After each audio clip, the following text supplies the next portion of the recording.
హరి ఓం శ్రీ గురుభ్యో నమ. శ్రీ మహాగణాధిపతే నమ. అవిద్యానామంతస్థిమిరమిహిరద్వీపనగరీ జడానాం చైతన్యస్తబకమకరందశ్రుతిఝరీ దరిద్రాణాం చింతామణిగుణనికా జన్మజలధౌ నిమగ్నానాం దంశామురరిపువరాహస్య భవతి. శుక్లాంబరధరం విష్ణుం శశివర్ణం చతుర్భుజం ప్రసన్నవదనం ఛాయేత్ సర్వవిఘ్నోపశాంతయేత్. వందే గురుపదద్వంద్వమవాన్మానసగోచరం రక్తశుక్లప్రభామిశ్రమతర్క్యం త్రైపురం మహః.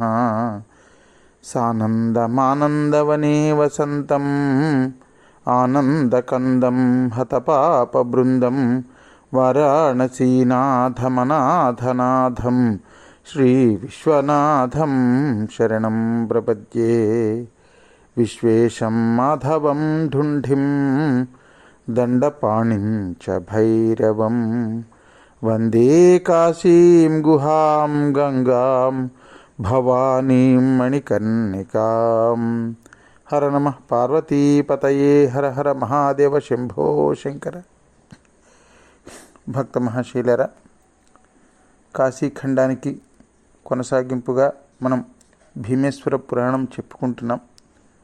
ఈ భీమేశ్వర పురాణంలో వ్యాసభగవానుడు కాశీ నుంచి శివుడి యొక్క కోపంతో వెళ్ళగొట్టబడినటువంటి వాడై పార్వతీ అమ్మవారి యొక్క ఆశీస్సులతో ఆవిడ యొక్క అనుజ్ఞతో ఈ దక్షవాటికకు దక్షారామ భీమేశ్వరుణ్ణి సేవించుకోవడం గురించని ఉత్తర భారతదేశం నుంచి దక్షిణ భారతదేశానికి వచ్చి దక్షిణ భారతదేశంలో దక్షిణ కాశీ అని పిలువబడేటటువంటి భీమనాథ క్షేత్రానికి చేరుకున్నాడు దక్షారామ భీమేశ్వరుడి దగ్గరికి.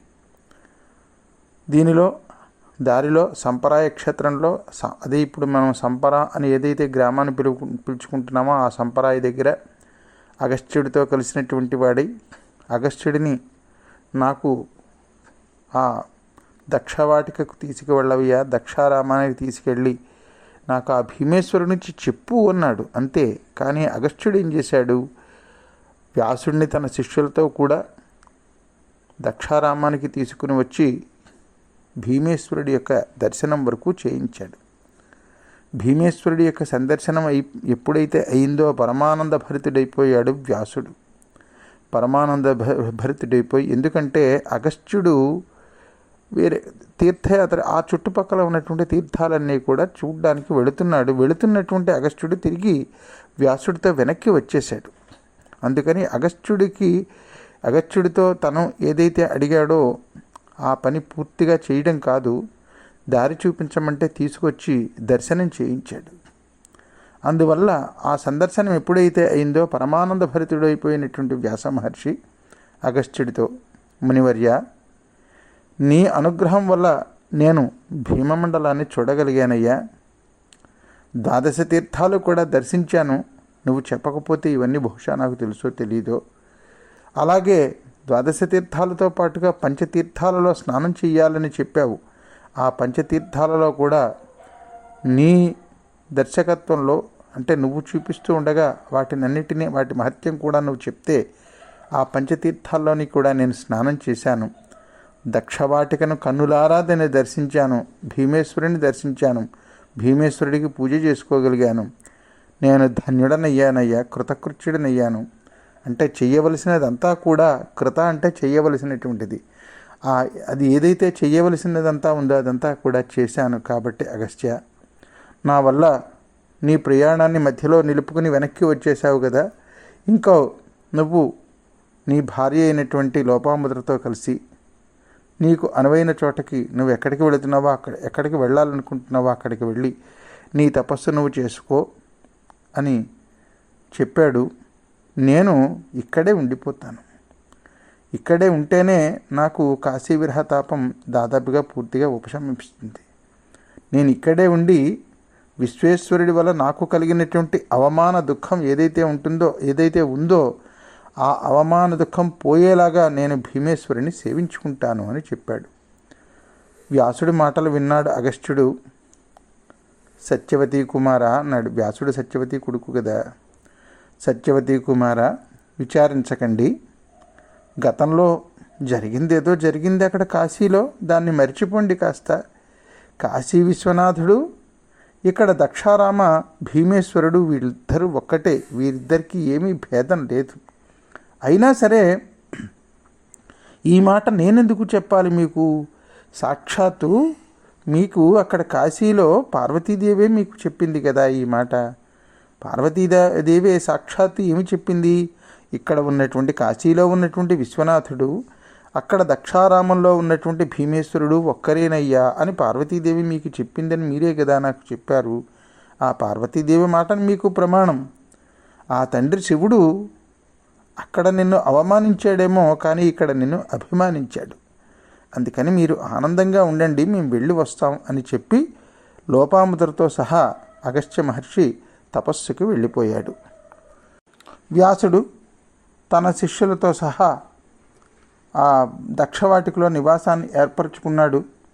అక్కడ ఆశ్రమాన్ని ఒకదాన్ని ఏర్పరచుకుని ఇంకా దక్షారామంలో ఉండి అనునిత్యము దక్షారామ భీమేశ్వరుని సేవించుకుంటూ ఉంటాను అని సంకల్పించుకున్నటువంటి వాడై అక్కడ ఒక కుటీరాన్ని ఆశ్రమాన్ని నిర్మించుకుని పంచతీర్థములాడి భవలింగ సన్నిధి ప్రాసాద పంచాక్షరము జపించి సారథినల్దిక్కుల సోమేశ్వరములందు భక్తి ప్రదక్షిణంబ ఆచరించి కుక్కుటేశ్వరుకేళ కూళినుద్భవమైన మణికర్ణికను నర్చి మజ్జనంబు ఓంకారపుర త్రికూటోదర స్థితులైన హరిహర బ్రహ్మలనభినుతించి తుల్య గోదావరీ నది తోయనిధిని సప్త గోదావరంబున స్నానమాడి ఆచరించు శివార్చనంబు అనుదినంబు దక్షవాటిక నుండి సత్యవతి సుతుండు.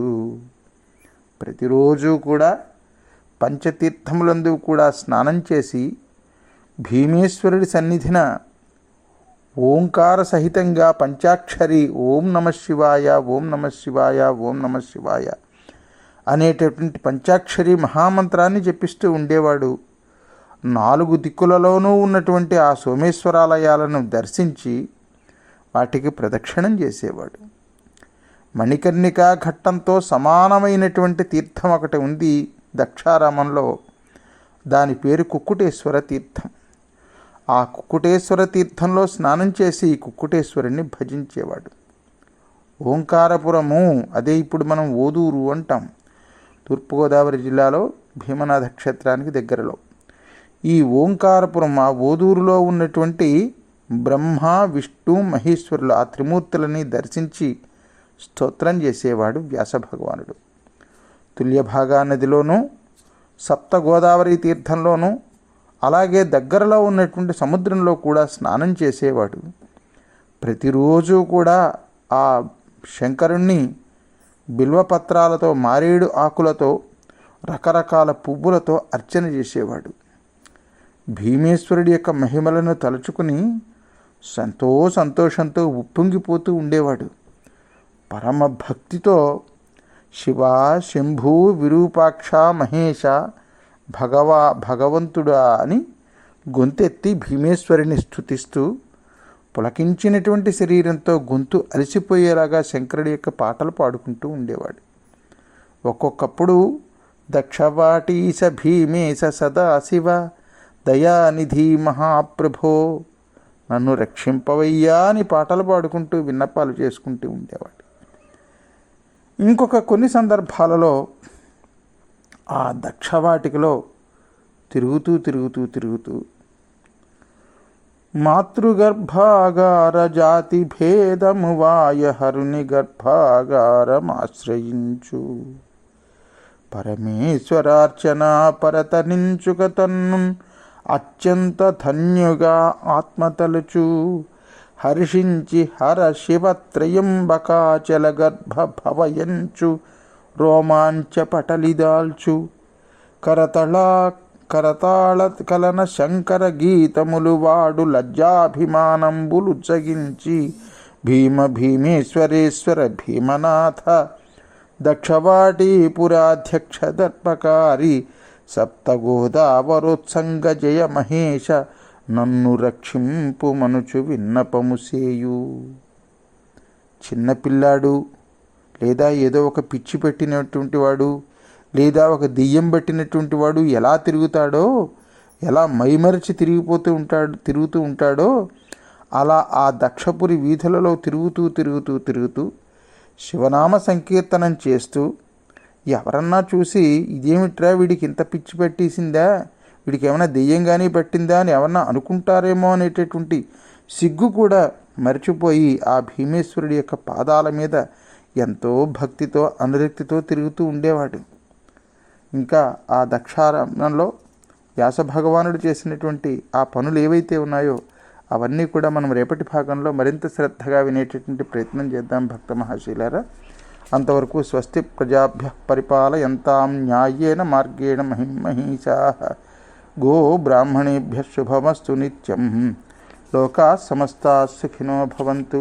సర్వే జనా సుఖినో భవంతు. హర నమః పార్వతీపతయే. హర హర మహాదేవ శంభో శంకర.